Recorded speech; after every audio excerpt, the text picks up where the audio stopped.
baggage. And we all have so much extra baggage. And finally, revealing the spirit that lives, that infuses all things. So that's just a little bit of my thinking on how I like to live my life. And I'm not saying you should, I'm just merely sharing it with you so you get a feeling of my attitude to things. Now I want to talk to you about spiritual coaching. Now, what do I mean by spiritual coaching? Well, I've divided it into a number of different small sections. And this is my garbled, inarticulate description of what spiritual coaching is. First of all, self-awareness. Who am I? What are my good points? What are my bad points? What turns me on? What turns me off? You know, I was actually 3 weeks ago, I was in the small town of Delphi, a couple of 100 kilometers west of Athens in Greece. And 4,000 years ago, there was a word written above the door of the Delphic oracle. And the word was Gnosti. And it simply means know thyself. And what was true for us as humans 4,000 years ago was true 3,000, 2,000, 1,000, and today. You see, the truth never changes. And you and I as coaches and as human beings and as people who work with our clients, we should know ourselves. And it becomes increasingly difficult today in the world of social media, in the world of smartphones, in the world of WhatsApp, where we are being given contradictory messages all the time. We are being told by the world what we should think. We are being told what we should look like. We are being told what we should wear. It becomes increasingly difficult to turn inwards and really know who you are and what benefits you. And this is what coaching does with clients. Next, being vision and value led. You know, spiritually intelligent people want to serve something larger than themselves. They want to make a difference. It doesn't have to be a huge thing. It could be just a little thing.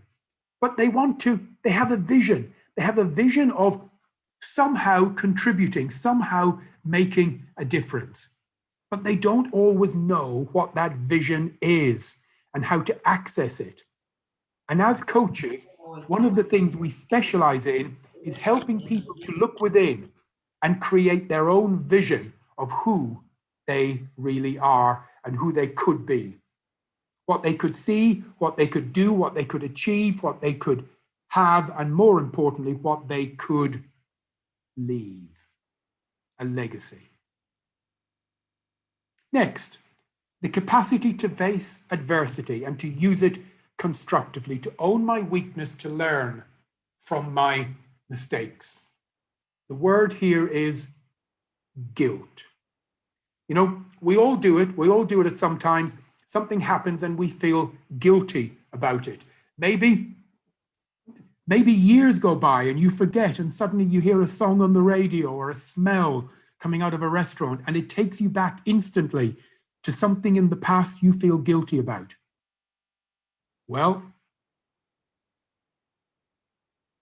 guilt is interesting. Our suggestion is, don't do it. Well, maybe you should.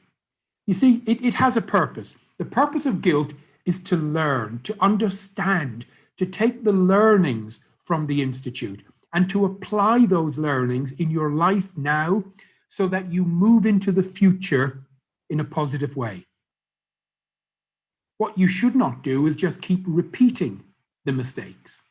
So yes, feel guilty, understand it, learn from it, apply the lessons to your life to create a more compelling future for yourself.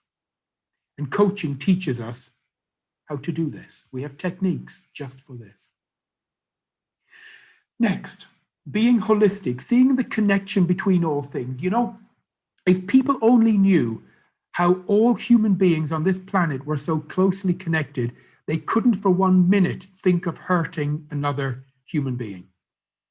And yet, if you watch the news, you see that people all over the world today are trying to hurt other people all over the world today.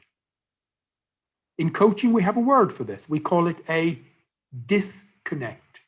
There is a huge disconnect out there.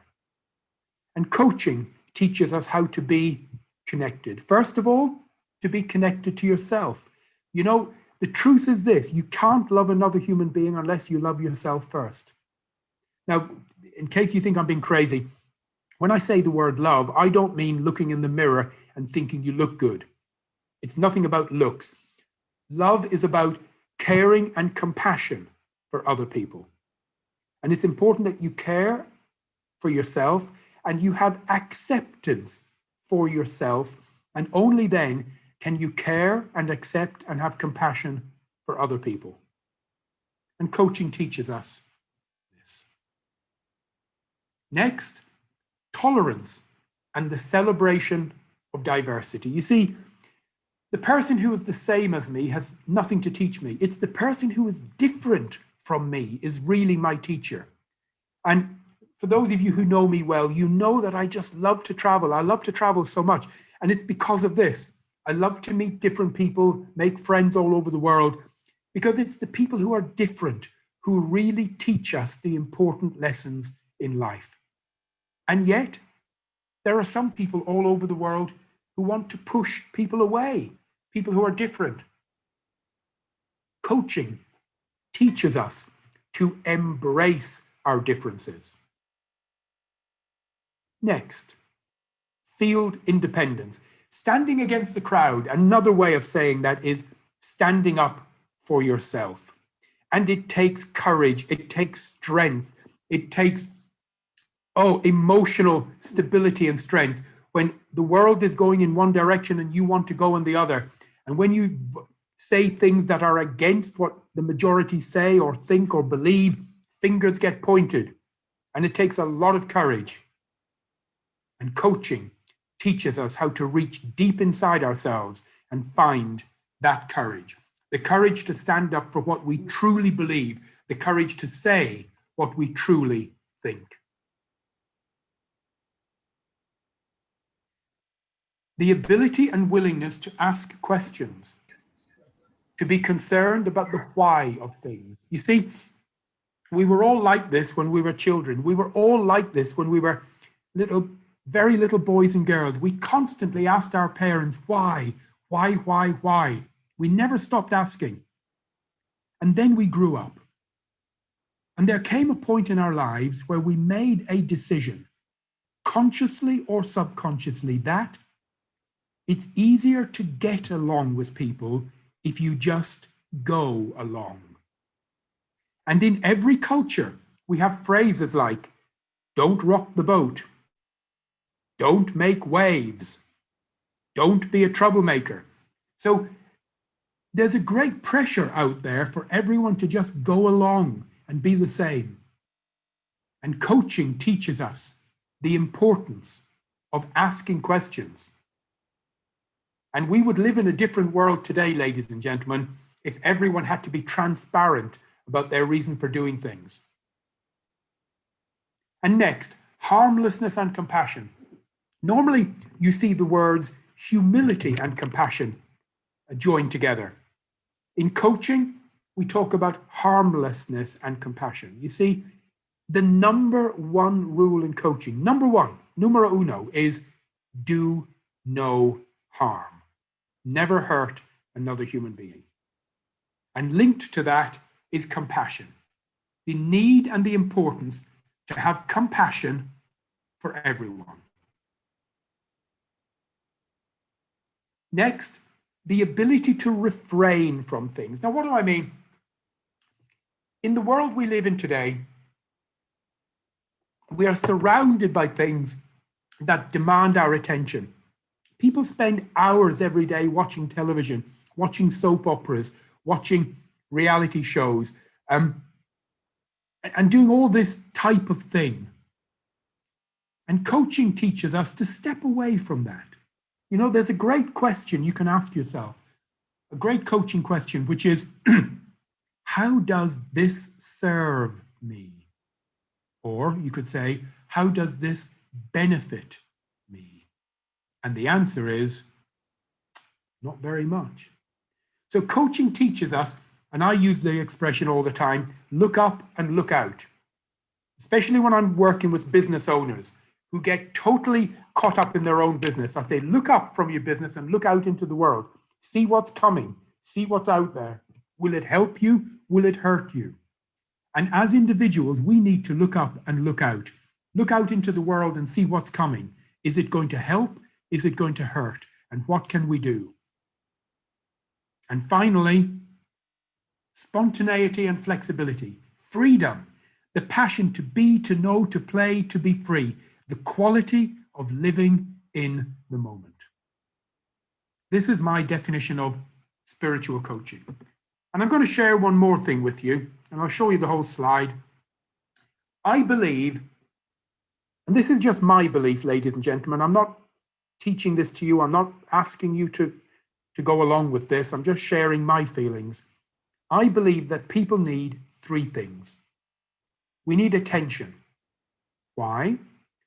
To fulfill our deep-seated need of significance. Every human being in the world needs to feel significant.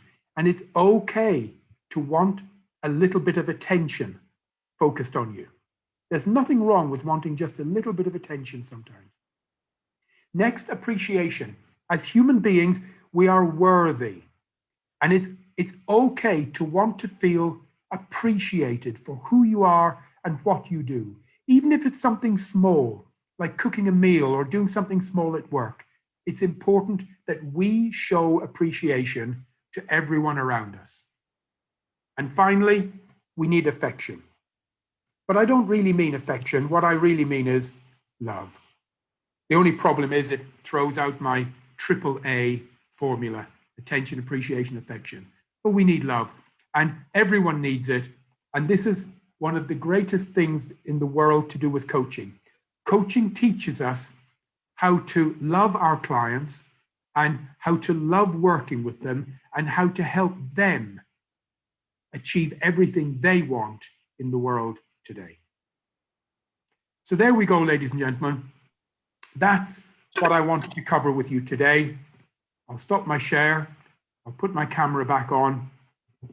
And I'm here to answer any final questions, anything at all that you might want to ask or say. I'm happy if you want to ask it or type it.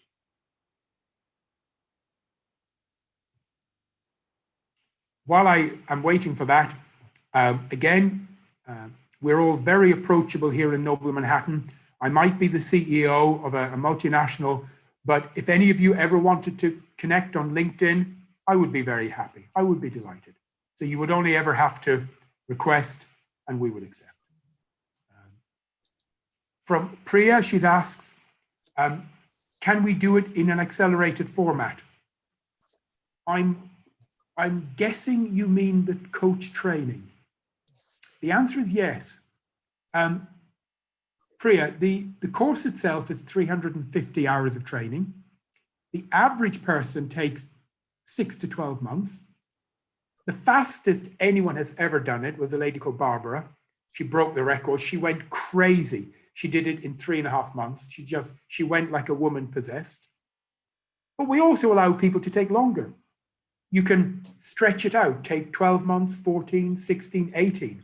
So we're very flexible. So you can go very fast if you want, or you can slow it down. We work at your pace. So I'm hoping that was what you meant, Priya, by wanting to know, can you do it in accelerated format? And Oksana, thank you for sharing. Okay, so I've answered her questions. Ilona liked my AAA. Yes, you can borrow that. You just tell them where you got it. You can borrow that.